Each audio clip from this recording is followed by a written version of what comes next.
السميع العليم من الشيطان الرجيم. بسم الله الرحمن الرحيم. صلى الله عليك يا سيدي ويا مولاي يا رسول الله، صلى الله عليك وعلى آل بيتك المظلومين،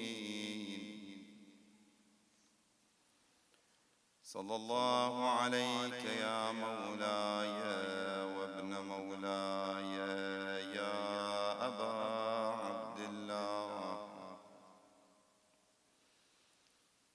يا رحمة الله الواسعة ويا باب نجاة الأمة. حسين larme des croyants et croyantes. Hussein, porte du salut de la nation.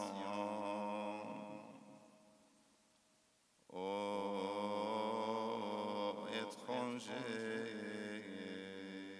opprimés, assoiffés, سيدي ما خاب من تمسك بكم وأمنا من لجأ إلى حصنكم. سيدي, tout le monde, tous ensemble. سيدي يا ليتنا كنا معكم. الله الله، يا ليتنا كنا معكم. Avec les compagnons de Hussein, les fidèles de Hussein à Karbala.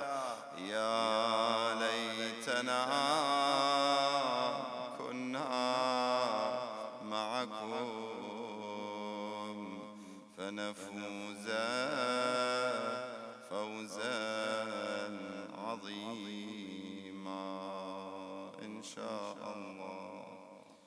أعوذ بالله من الشيطان الرجيم. بسم الله الرحمن الرحيم.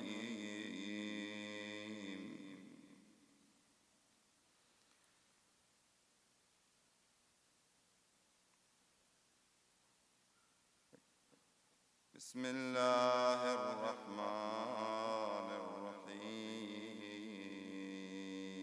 وما ظلمناهم ولكن كانوا أنفسهم يظلمون. Décorer notre majlis avec salat ala Muhammad wa ali Muhammad.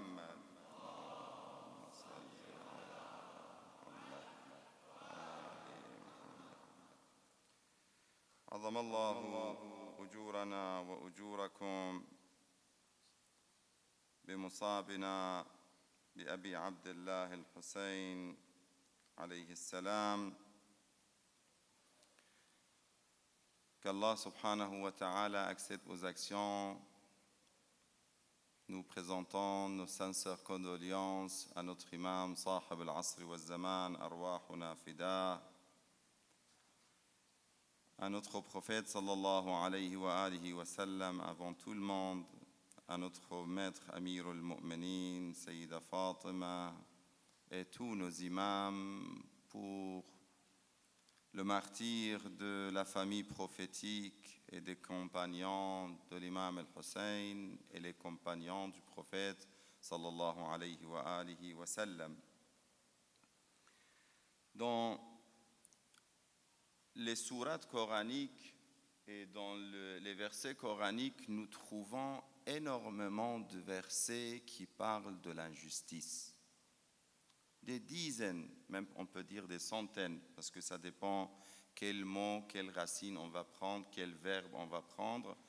Si on va prendre tous les verbes et les noms qui sont en lien avec la racine zalama, zulm, l'injustice, ça dépasse les centaines de fois qu'on voit cette notion, l'injustice qui est présente dans les versets coraniques.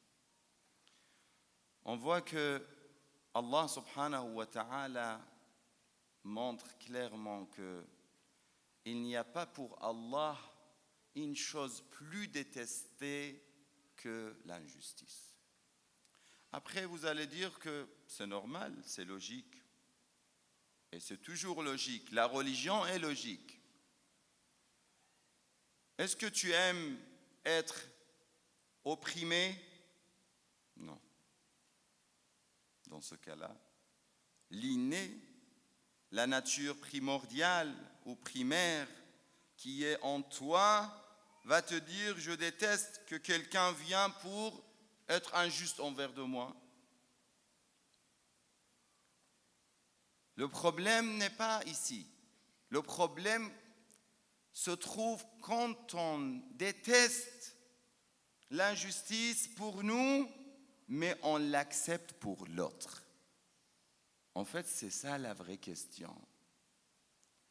Le Coran, pourquoi il parle et il insiste sur cette notion, cette question de la justice et l'injustice?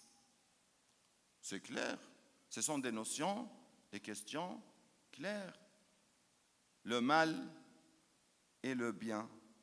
Tout le monde aime le bien et tout le monde déteste le mal. C'est naturel, c'est fitri. On dit fitri, c'est inné. Tout le monde le sait, tout le monde le sent, tout le monde le croit. Mais malgré ça, on voit que les gens mentent. Pourquoi? On voit que les gens, des fois, ils volent directement ou indirectement. Permettez-moi de le dire de cette manière, directement ou indirectement. Personne n'aime avoir le statut de voleur. Qui accepte que les gens vont dire voleur? Personne. Mais qui n'est pas voleur? Qui n'est pas voleur? Dites-moi. Il y a des gens qui volent directement. Il met sa main, il part dans le supermarché et il vole. Après, les caméras voient. Aujourd'hui, on a peur de caméras. On n'a pas peur de Dieu. On a peur de caméras, de surveillance. Il y a des gens qui font cet acte-là, mais ils sont minoritaires. On est d'accord? Alhamdulillah. J'espère qu'ils sont minoritaires. Mais combien de personnes volent indirectement? Je le laisse en dépôt, mais après, il trouve 1000 excuses pour dire que oui, après j'avais besoin, j'ai dépensé cette somme, après je n'ai plus, je n'ai pas pour te payer, désolé. Il voyage, il fait tout, ça veut dire il fait tout, il a tous les moyens pour toute chose, sauf pour rendre l'argent des gens. Combien de personnes, après ça, on va dire aussi que ce n'est pas tout le monde. Combien de personnes qui manipulent les gens dans le commerce? Le Coran dit « Wailun lil mutaffifin ». Wail, c'est un endroit dans l'enfer pour ceux qui manipulent les gens pendant leur commerce. Les gens qui ajoutent de l'eau dans leurs produits, par exemple. Avant, ils ajoutaient de l'eau. Aujourd'hui, il y a des autres moyens pour manipuler les gens dans le commerce. Combien de personnes ils le font? Après, il y a des gens qui font tout cela. Ça veut dire non, ils ne font pas tout cela. Mais quand tu lui demandes, parce qu'ils pensent que moi j'ai travaillé correctement, honnêtement, je n'ai rien fait de mauvais, et c'est mon argent. Non, ce n'est pas ton argent. Si un pauvre vient te demander de l'argent, Dieu te dit que لِلسَّائِلِ وَالْمَحْرُومِ. Le verset, qu'est-ce qu'il dit? Bismillah ar-Rahman ar-Rahim. لِلسَّائِلِ وَالْمَحْرُومِ, ça veut dire que la personne, il est responsable devant qui? Celui qui est nécessiteux et celui qui est demandeur. Il vient te demander وَفِي أَمْوَالِهِمْ حَقٌّ مَعْلُومٌ, n'est-ce pas? Haq, qu'est-ce que ça veut dire haq? C'est un droit. Il a droit dans ton argent. Dieu t'a donné cette somme d'argent, mais il t'a dit qu'une partie c'est pour ce pauvre. Tu ne peux pas dire non, c'est moi qui ai travaillé, pourquoi je donne à cette personne? Non. Dieu, il voulait te prouver, il voulait te tester pour savoir si tu es capable à être juste envers des autres. Si tu ne fais pas ça, tu es zalim. Vous voulez encore des notions, des exemples pour zulm? Tes parents. Combien de fois ça arrive pour des gens que les parents leur disent que donnez-nous un peu de votre temps. Après, c'est possible que je fais des erreurs, mais au moins je dois m'excuser. Je dois appeler mes parents pour dire que c'est vrai que je manque de responsabilité. Je n'ai pas fait le nécessaire, mais je vous demande de me pardonner. Tout simplement. Ça va les calmer. Un appel téléphonique pour leur dire « Désolé, je n'ai pas pu venir. Embrassez vos mains. » C'est injuste. Ils t'ont donné leur vie, leur cœur, leur amour pendant toute leur vie. Et aujourd'hui, tu ne prends même pas ton téléphone pour les appeler, pour leur dire « Désolé si je ne suis pas à la hauteur, mais je vous aime. » Même cette parole peut les soulager. On parle des femmes, de maris. Pareil, entre les maris et les femmes, il y a toujours des difficultés, des responsabilités très difficiles. Il y a un verset coranique qui dit « Uhshuru alladhina zalamu wa azwajahum » Allahu Akbar. Rassemblez les injustes et leurs épouses. C'est incroyable. Si un jour, le jour de jugement, on va voir que moi, à cause de ma femme, je suis dans l'enfer. Et la femme va voir qu'à cause de son mari, elle est dans l'enfer. Pourquoi? On a des responsabilités. Il y a un système de droit, il y a des codes que Dieu nous a donnés, que Dieu nous a enseignés dans le Coran, dans les citations. Et les choses sont simples. Tout à l'heure, un des amis juristes, il m'appelle, je lui dis que je dois sortir, désolé. Il voulait m'expliquer des choses par rapport aux femmes opprimées. Il dit qu'il y a des choses incroyables. On doit faire quelque chose, telle histoire, telle histoire, telle histoire. Il a dit, je propose, et alhamdoulilah, hier, il y avait la communauté libanaise, l'association de la communauté libanaise, qui était venue, on a parlé de certains sujets. Je pense qu'il y a énormément de choses à faire. Après, les hommes peuvent dire, bon, on parle toujours de l'oppression des femmes opprimées, il y a des hommes opprimés. C'est possible, c'est vrai. Mais en général, c'est le contraire. En général, je dis. Mais je vous dis une chose, si ce n'est pas les maris et les femmes, si le sujet c'est pour les autres, je préfère être opprimé et ne pas être oppresseur. Ça, c'est l'histoire de l'imam al-Hussein alayhi salam. Ça, c'est l'histoire de Ahl al-Bayt alayhi salam. Il nous montre avec les gens autour de nous, avec la société, avec les musulmans, avec les croyants, Je préfère être opprimé et de ne pas être oppresseur. Si ma femme me dit un mot et moi je patiente, je ne dois pas dire que là, Allah, que Dieu lui donne, ça veut dire son jaza, ou il lui répond, parce que ça c'est dangereux. Je dois dire Allah yasamaha, et la femme doit dire Allah yasamahu. Ça c'est le vrai amour qu'on a dans les vies conjugales et dans les couples. Il faut qu'on pardonne les autres, c'est ça le vrai amour. Mais que moi j'accepte de faire mal à quelqu'un. Allah dans le Coran dit, écoutez bien, et dans le hadith, excusez-moi, Allah dit que soyez vigilants, ayez peur de celui, écoutez bien, de celui qui n'a pas un soutien autre qu'Allah subhanahu wa ta'ala.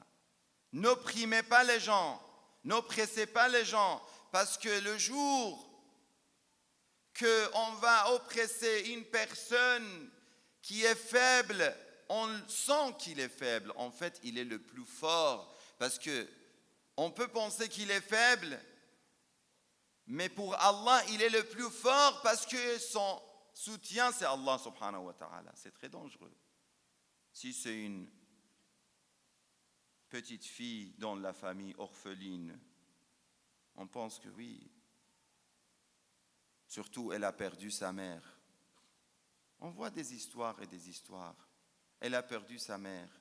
Et la belle-mère, au lieu de la prendre comme sa propre fille, elle lui fait mal. Elle met devant ses enfants et elle oublie et elle néglige cette fille. Ça, c'est une épreuve.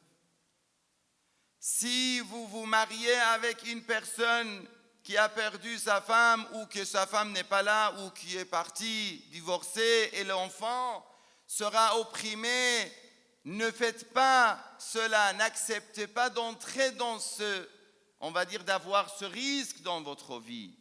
Si vous prenez la décision et vous vous mariez avec cette personne, vous devez être capable à considérer cette fille ou ce garçon, ce petit garçon, comme votre propre fils ou votre propre fille.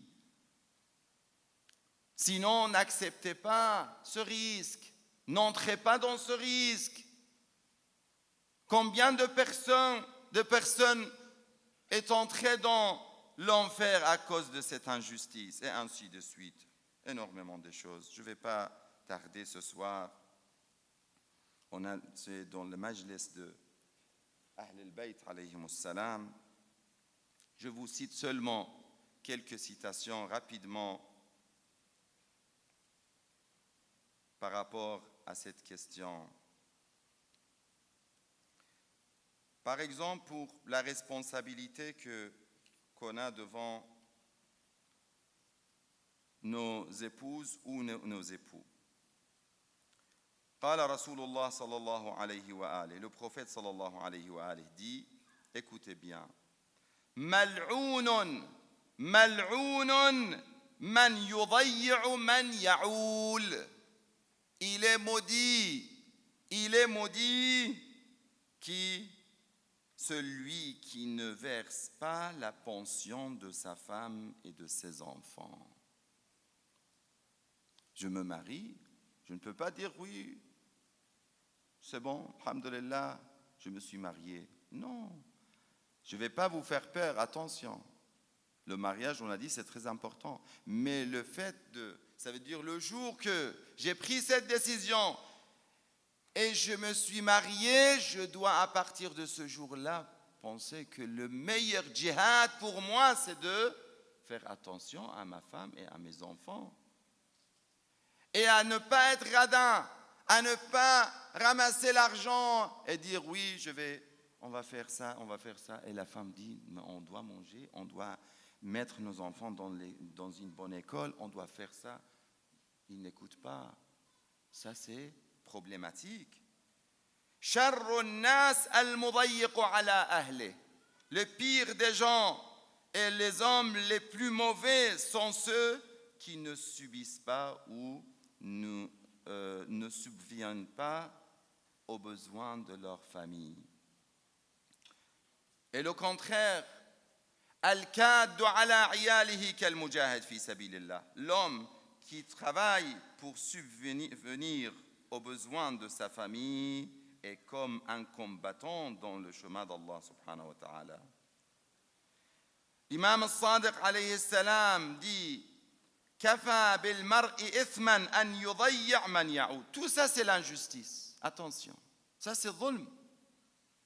Le dhulm n'est pas seulement de frapper les gens ou de voler les gens, non. Même dans la famille, je peux être considéré comme les prophètes, tous ces hadiths qui montrent clairement que même avec ma femme, et même le plus dangereux, c'est la famille. Je vous dis une chose.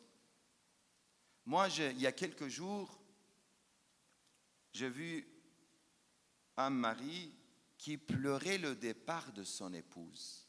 Mais vraiment, il pleurait avec toute sincérité. Je voyais la tristesse dans son visage. Je voyais la douleur dans ce départ. Ça, il y a deux choses dans cette histoire. Et j'aime que tout le monde soit comme ça.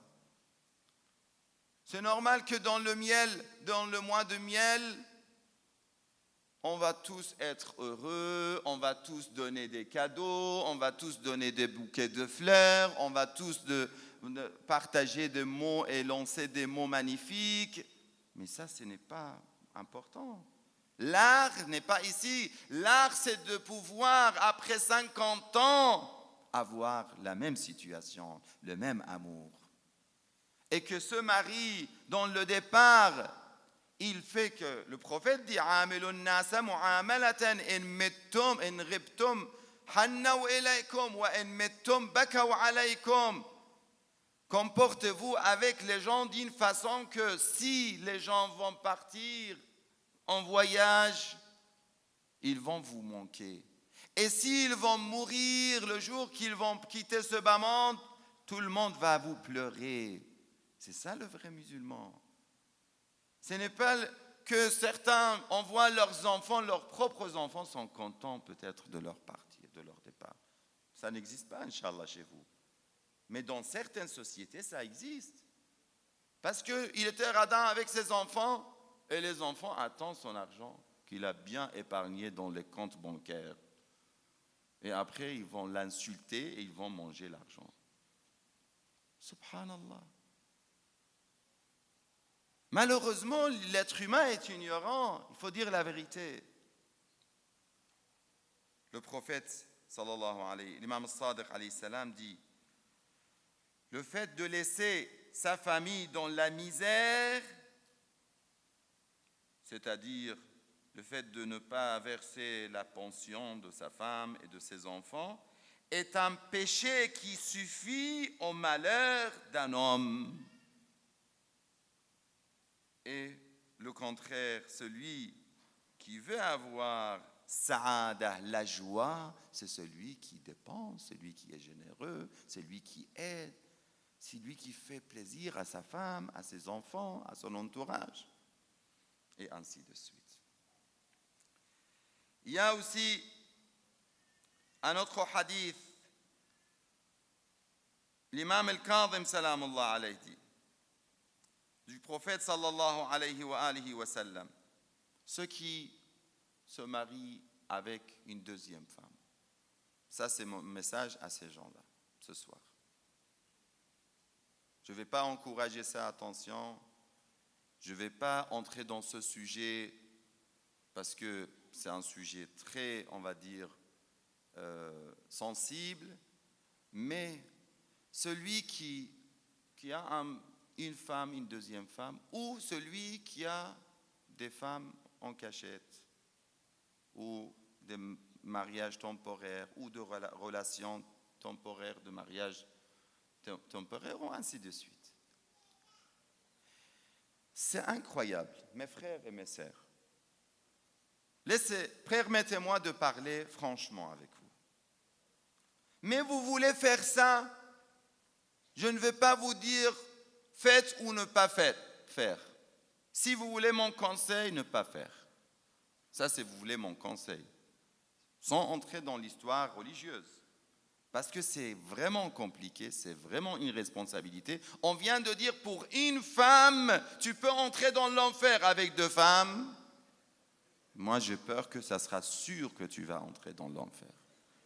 Non, vraiment, c'est dangereux. C'est pas pour rigoler, vraiment, c'est pour dire la vérité. Le prophète ici, sallallahu alayhi wa alayhi, dit « Man kanat lahum ra'atan, falam ya'dil baynahuma » La personne qui a 2 femmes et qui n'est pas juste entre les deux, fil qasm min nafsihi, c'est incroyable, c'est très dangereux, c'est vraiment risqué. Il dit que celui qui a 2 femmes mais ne divise pas son temps et ses biens justement entre elles, son temps et ses biens entre elles, et ne traite pas l'une ainsi que l'autre, au jour du jugement, la moitié de son corps est enchaînée, tandis que l'autre moitié ne se dresse pas jusqu'au moment où il doit entrer dans l'enfer.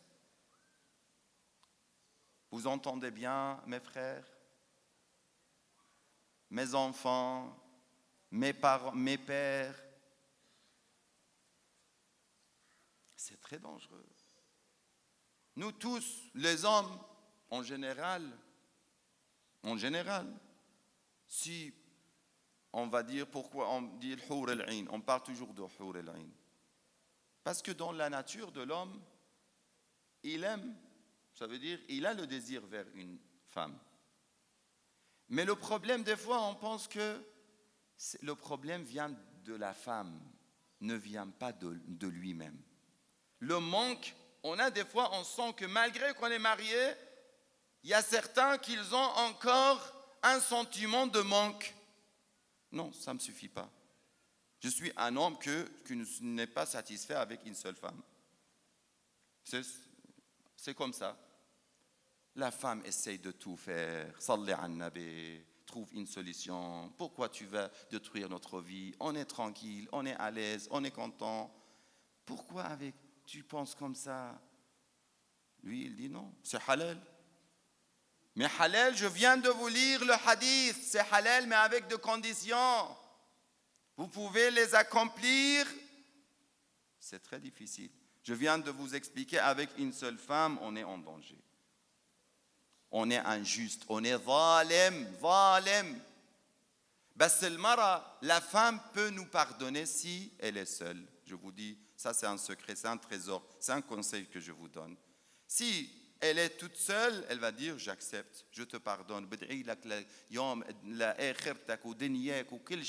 Je prie jour et nuit pour que Dieu soit satisfait de toi. Alhamdulillah. Mais si la femme voit qu'il y a une deuxième femme, elle va prier sur toi, elle va te maudire, elle va demander que tous les malheurs de ce monde viennent chez toi. C'est la vérité. Et pourquoi entrer dans ce risque? Après, je répète, je ne vais pas faire haram ce qui est halal. Attention. Mais si je vais faire un halal, je dois voir toutes les conditions islamiques. Déjà, dans le mariage, il y a des conditions. Je me marie, ce n'est pas un contrat de mariage, je fais, c'est bon. Même dans le travail, vous êtes tous dans le travail, ou patron, ou employé, employeur. Est-ce que c'est facile? Est-ce que c'est facile? C'est pas facile. La relation, les conditions, les traités, les articles, on fait un contrat, surtout dans les sociétés respectueuses, qui respectent les employés. Et vous pensez que le mariage est moins important que la vie, on va dire, dans le travail? Non. C'est beaucoup plus compliqué, mais on ne fait pas attention. Le temps passe vite, vous me pardonnez. C'est pour vous dire, et pareil, parce que des fois, je suis peut-être ils me disent que vous parlez souvent des droits des femmes et pas les droits des hommes. Je vais vous être un peu équilibré, Inch'Allah. قال رسول الله صلى الله عليه وآله لا تؤدي المرأة حق الله عز وجل حتى تؤدي حق زوجها. Écoutez les femmes. La femme accomplit son devoir envers Dieu dans la mesure où elle accomplit son devoir à l'égard de son mari. Il n'y a pas un intercesseur ou une intercession meilleure pour la femme que la satisfaction de son mari. Allahumma salli ala Muhammad wa ali. Vous voyez que l'imam et Ahl al-Bayt, il nous montre, même Sayyida Fatima al-Zahra alayhi salam, même l'imam al-Baqir nous dit. L'imam al-Baqir dit que il n'y a pas, comme je viens d'expliquer le hadith, il dit, et la preuve que l'imam Amir al-Mu'minin Ali ibn Abi Talib, le jour du départ de Sayyida Fatima al-Zahra alayhi salam, il a levé ses mains et il a dit Allahumma ashhad anni radin an ibnati nabiyyik. Ô mon Seigneur, sois témoin que, il dit laysa bi shafi'in. Laysa bi shafi', l'imam al-Baqir dit meilleur khayr min rida zawj an zawjiha. Le sens du hadith. Que le mari soit satisfait de sa femme. Pourquoi il dit, et la preuve, l'imam Amir al-Mu'minin, il dit, ô mon Seigneur, sois témoin que Fatima al-Zahra, je suis satisfait d'elle. Je dis le monsieur avant quelques jours qui était en douleur, en tristesse pour le départ de son épouse, qui pleurait. Je dis, Masha'Allah, quel témoignage avec ses pleurs que ce monsieur est satisfait de sa femme. Il ne pouvait pas supporter le départ de sa femme. Elle était malade. Malgré cela, elle a tout fait. Demain, on va faire son Fatiha. Soyons présents, Inch'Allah. On va faire le majlis pour Abul Fadl al-Abbas, salamullah alayhi. Et aussi, on va se rappeler de cette dame qui est exemplaire. Vous ne pensez pas qu'on n'a pas des exemples dans votre société. Vous avez des exemples magnifiques, des épouses magnifiques, avec des comportements meilleurs, des époux exemplaires, et ainsi de suite. Soyons à la hauteur.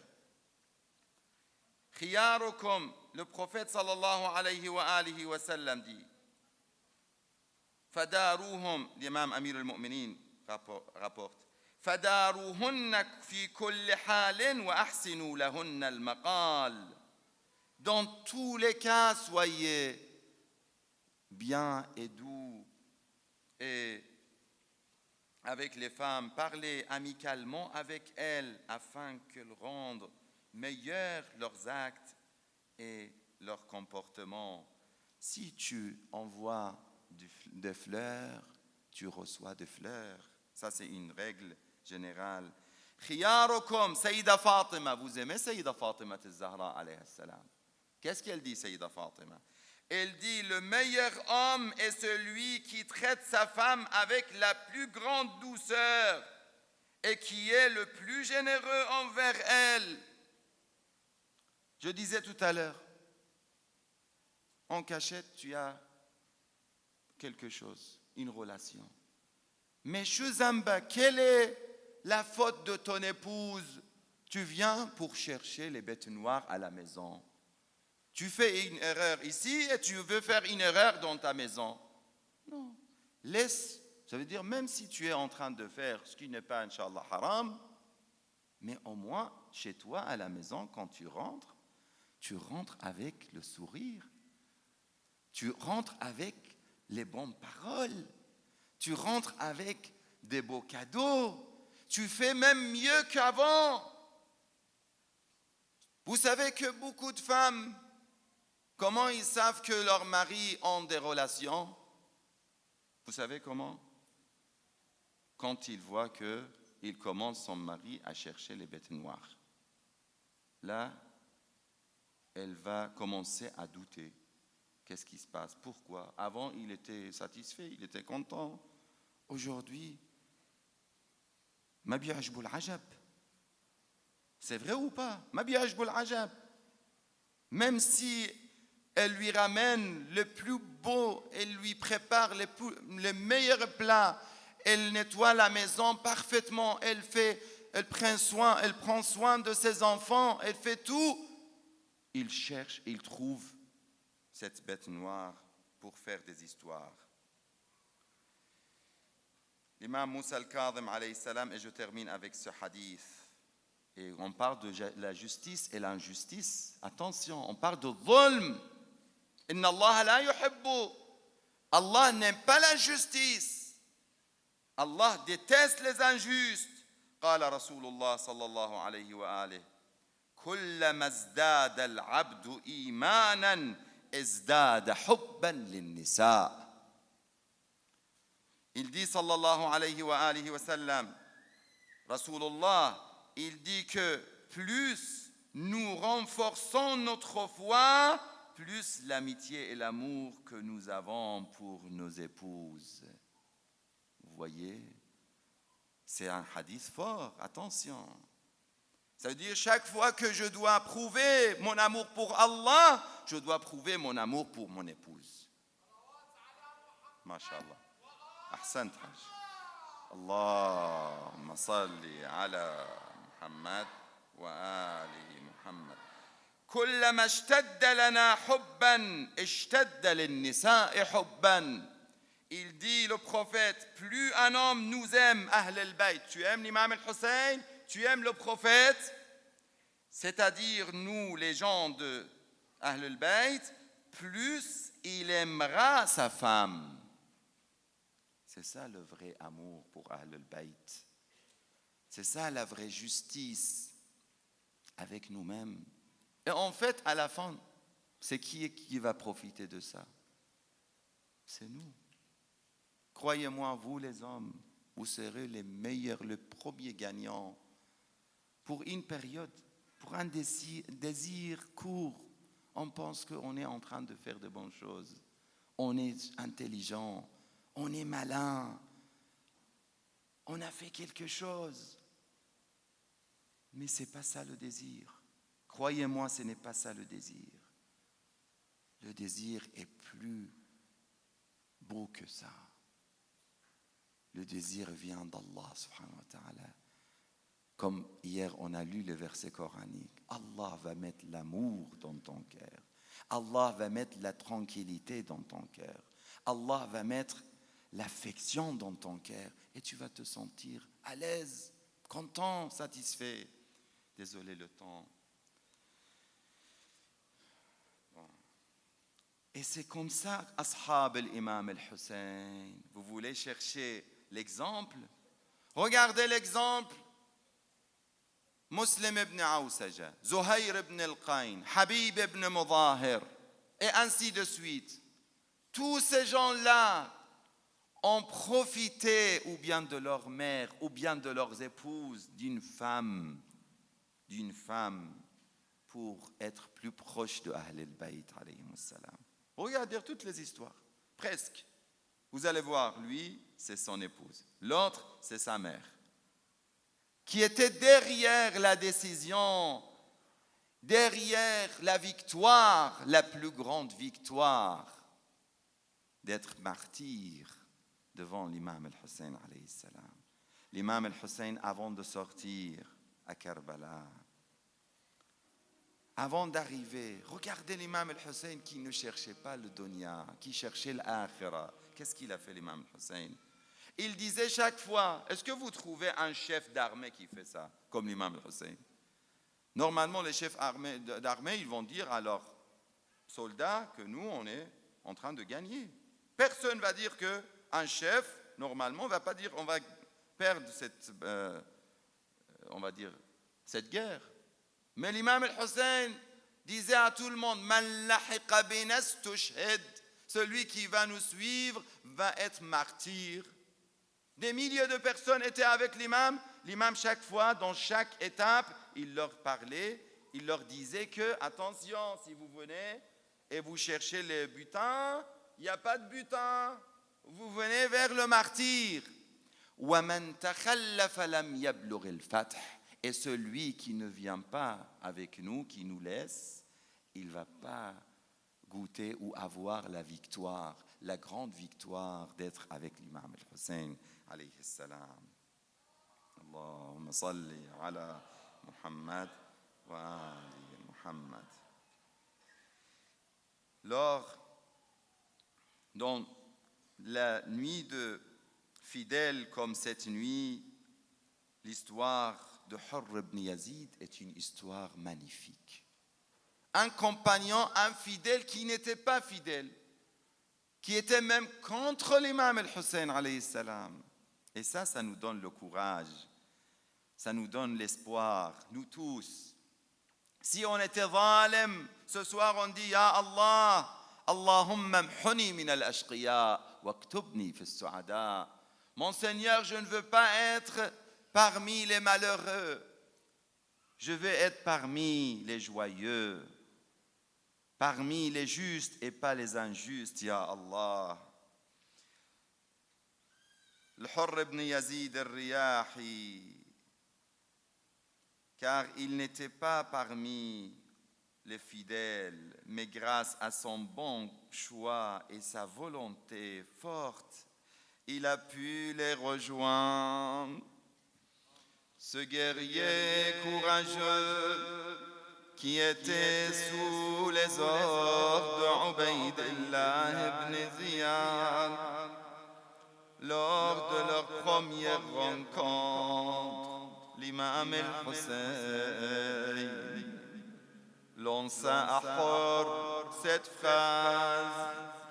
L'imam était très triste, malheureux. Comment cet homme ose à interdire l'imam al-Hussein de continuer, le fils de Fatima, son chemin.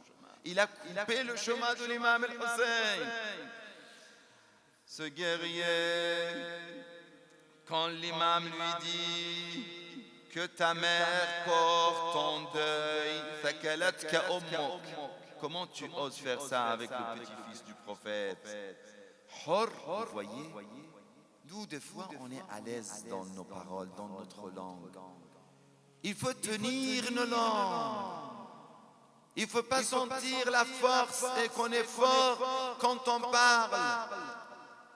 Il faut sentir la faiblesse, la pauvreté devant Allah quand on parle.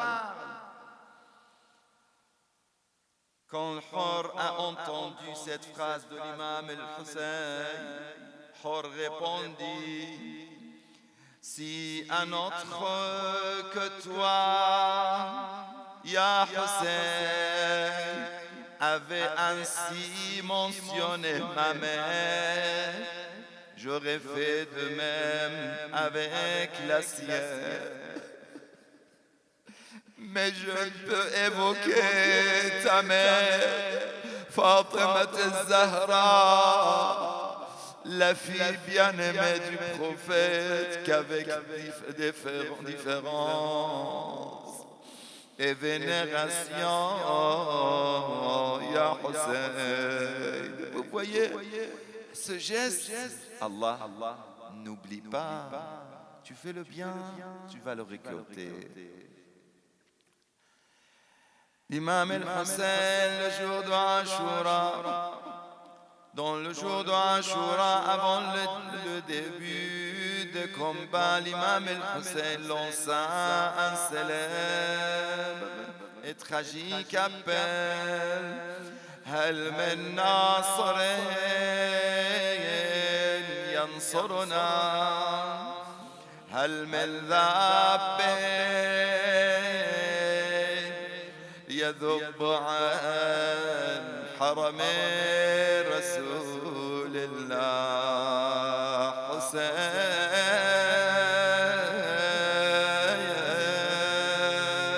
tout le monde حسين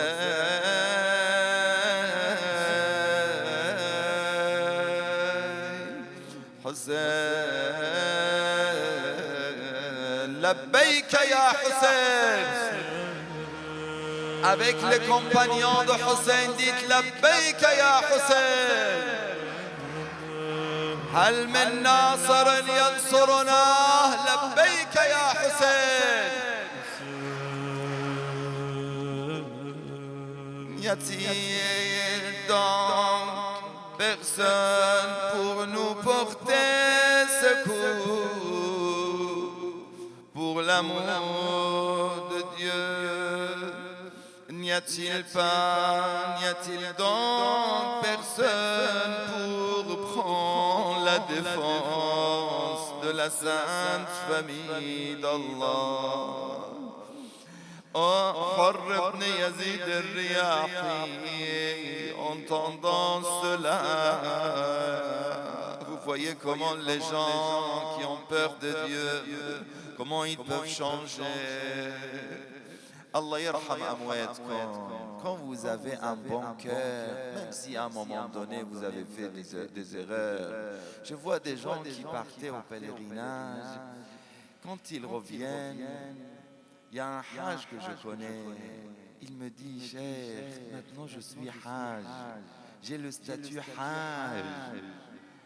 Vous voyez, il dit que aujourd'hui je suis une personne différente. On peut changer grâce à l'imam al-Hussein. On peut tout changer. On peut être parmi les plus proches de l'imam al-Hussein. On demande toujours husnul aqiba, la bonne fin. Parce qu'il y a des gens qui étaient adorateurs toute leur vie et à la fin de la vie, ils sont devenus des pires des gens.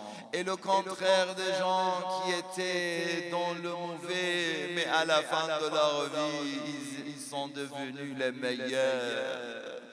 Ici, Hurr ibn Yazid, entendant cela, se demandait, que dois-je faire, que dois-je choisir? La vie en ce monde ou l'au-delà? Allahu Akbar. C'est la même question qu'on se pose toujours. Par Allah, même si je dois mourir ici, je préfère le paradis en compagnie de Hussein. Mon Dieu, اللهم إليك رجعت وإليك أنبت وإليك أتوب فاغفر لي. Mon Seigneur, je reviens vers toi, alors reviens vers moi. Comment c'est beau quand Allah revient vers nous, Ya Allah. Ce soir, بحق أنصار الحسين. Ce soir, بحق الحسين, reviens vers nous, Ya Allah. Prends nos mains, Ya Allah.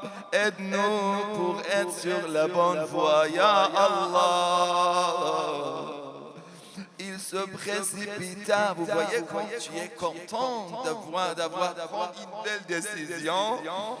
Il se précipita vers l'imam al-Hussein et lui dit que ma vie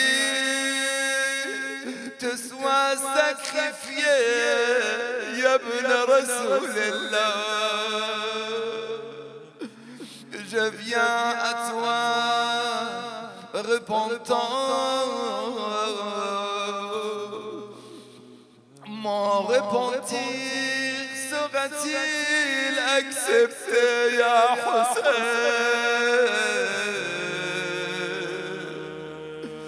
L'imam dit oui,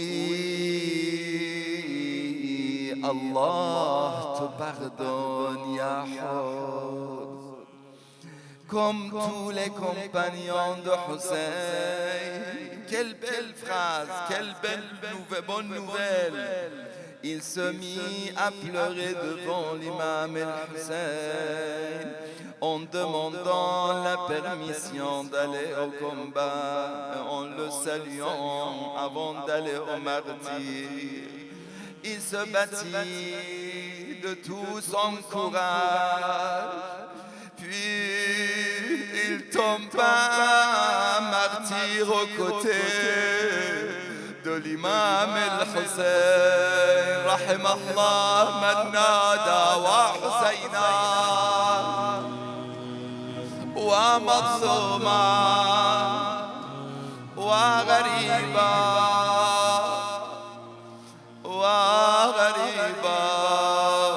Ya Hussein, quel bonheur avaient ses fidèles pour avoir de si grandes récompenses.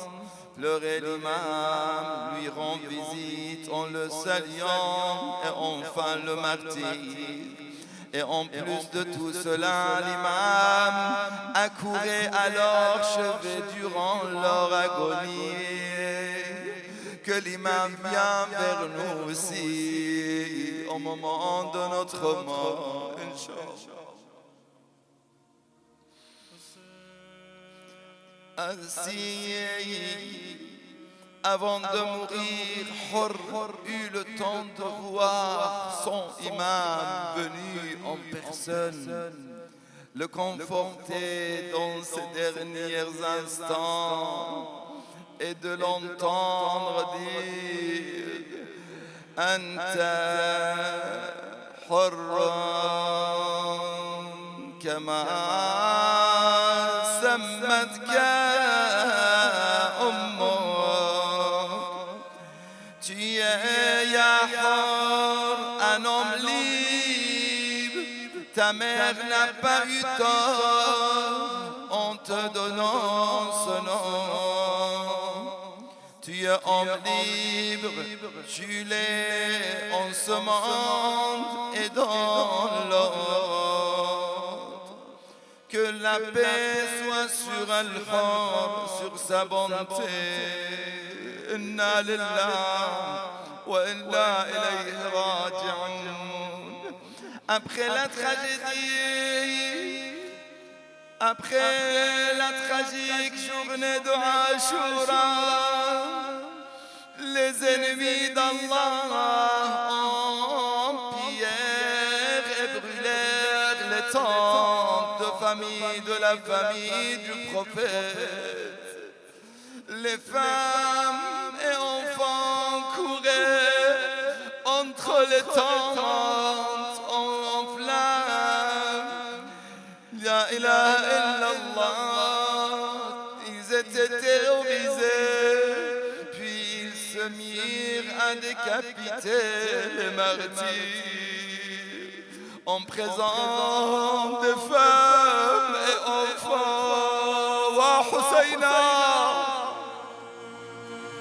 comme on l'a déjà dit, mais quand ils voulurent décapiter Al-Hur, les hommes de sa tribu, les Banu Riyah, qui étaient tous dans l'armée de Ben Sa'd, s'y opposèrent et menacèrent de combattre, craignant la division de ses troupes. Et Ben Sa'd les autorisa à emporter la dépouille entière de Hur pour aller l'enterrer dans leur territoire. Ce qui explique qu'il se trouve jusqu'aujourd'hui à 6 kilomètres du saint sanctuaire de l'imam el-Hussein. Allahu Akbar. Mais écoutez, voyez, quand Zaynab vit passer ce cortège en portant une dépouille, elle s'étonna, s'approcha et vit à son grand étonnement qu'il s'agissait de Hor, martyr du camp de l'imam el-Hussein. Comment était-il possible que tous les martyrs, y compris le propre petit-fils du prophète, Dieu le bénisse, lui et les siens avaient été décapités et qu'un seul ne l'aurait pas été. On lui dit que la tribu dont il était le chef s'y était opposée, Ya Zainab, prête à se battre pour sa dépouille. زينب نادت بأعلى صوتها صلى الله عليك يا رسول الله صلى عليك ملك السماء يا محمدا هذا حسينك بالعراء. Elle se lamenta alors sur son frère bien-aimé en disant Wa Mazlouma, criait avec Zainab Wa Mazlouma, Wa Sayyida,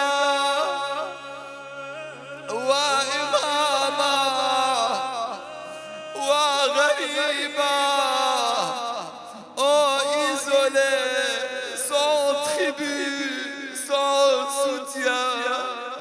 On chante, mon frère n'a pas de tribu. La ilaha illallah, le petit-fils du prophète n'a pas de soutien.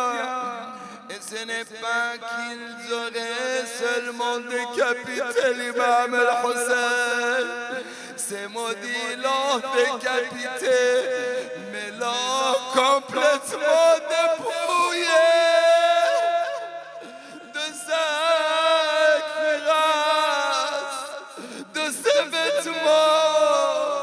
Y compris même la vieille chemise usée et déchirée que l'imam el-Hussein avait lui-même volontairement revêtue dans l'espoir qu'ils auraient honte de ce dernier habit. Et rendez-vous compte qu'ils lui ont coupé le doigt pour voler sa bague. Rahim Allah Nada wa Hussein.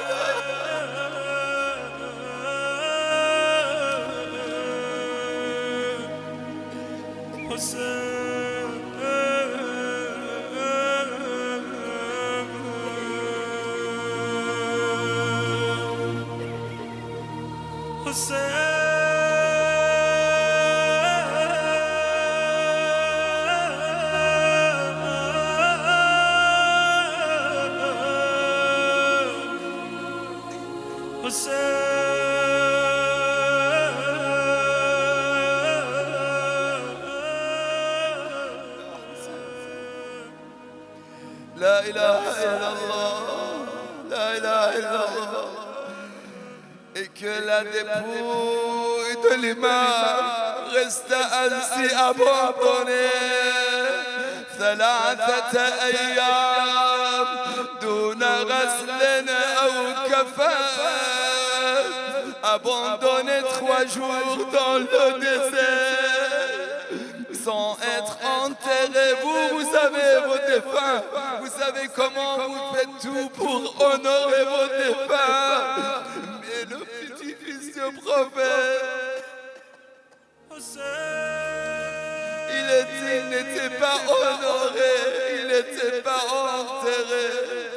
Lorsque l'imam Sajjad alayhi salam vint miraculeusement pour enterrer son père, il essaya de porter le corps de son père bien-aimé, mais le corps était tellement étaillé de blessures sûr que ce n'était pas possible et qu'il demanda au Bani Asad une natte pour pouvoir y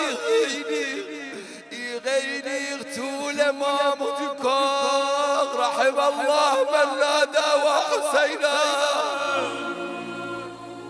تستثير زينب الكبرى وغريبة خيابك رسول الله ومظلومة tout d'un coup le Bani Asad vire l'imam fondre en larmes et en s'approchant de lui comprirent que c'était parce qu'il avait retrouvé ce doigt coupé de son père Hussein.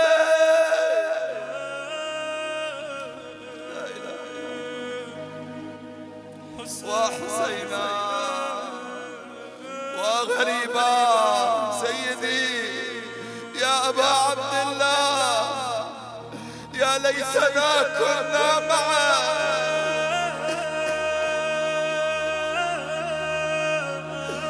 لبيك يا حسين لبيك يا حسين لبيك يا حسين لبيك يا أبا عبد الله. لا حول ولا قوة إلا بالله العلي العظيم. إنا لله وإنا إليه راجعون.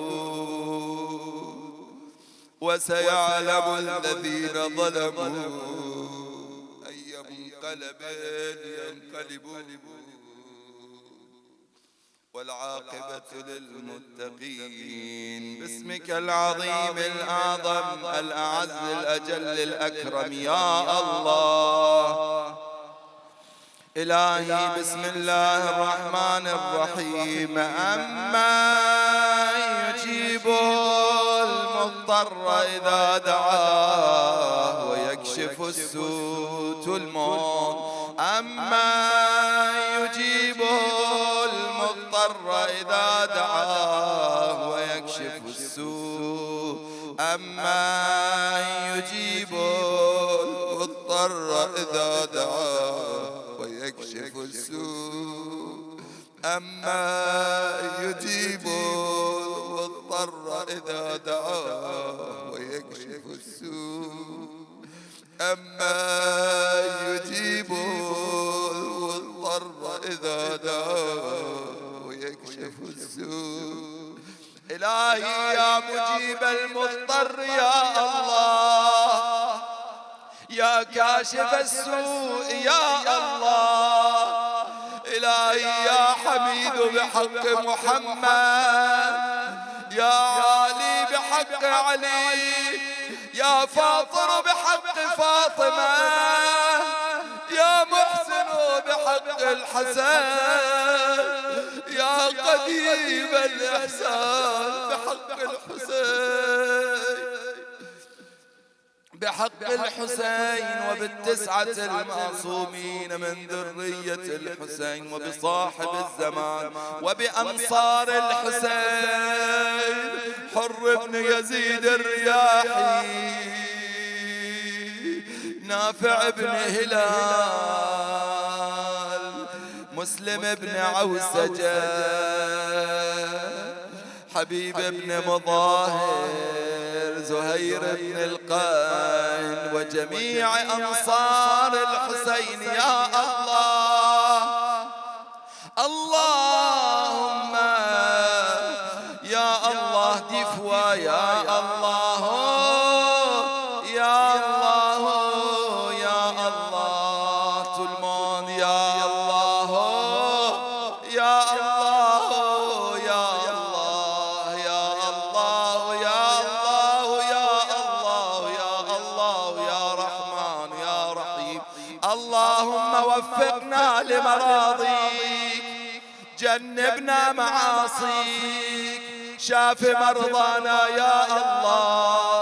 Il y a a des maladies difficiles qui attendent vos prières ce soir. Croyez que votre dua sera exaucé, Inch'Allah, بحق الحسين. شاف مرضانا يا الله، أد ديوننا يا الله، يسر أمورنا يا الله، facilite pour nous tout ce qui est difficile ya Allah. Protège-nous et nos familles ya Allah, bénis nos foyers ya Allah, bénis et protège la Côte d'Ivoire ya Allah. عجل لوليك الفرج اللهم كن لوليك ابن الحسن صلواتك عليه وعلى في هذه الساعة